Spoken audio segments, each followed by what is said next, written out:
আমার নবী জাহান্নামে 6 ধরনের নারীকে দেখেছেন মেরাজের রাতে।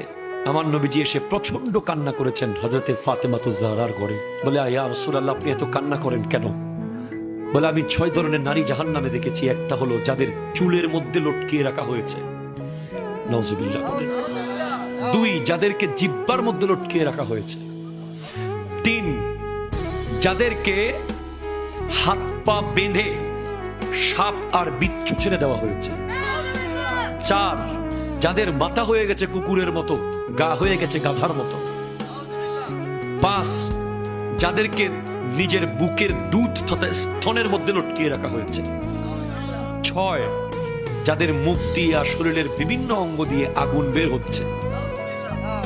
জিজ্ঞেস করা হলো এরা কেমনে কেমনে শাস্তিগুলো কেন পাচ্ছে? যাদের মাথার চুলে লটকিয়ে রাখা হয়েছে তারা হলো ওই নারী যারা পর পুরুষকে চুল দেখায়। আপনাদের সমাজে নাই? আপনি স্বামী হিসেবে তাকে কন্ট্রোল করার দরকার আছে না নাই? যে সমস্ত নারীর চুল কোনো বেগানা পুরুষ দেখবে, ওদেরকে কিয়ামতের মাঠে জাহান্নামে চুলের মধ্যে লটকিয়ে রাখা হবে।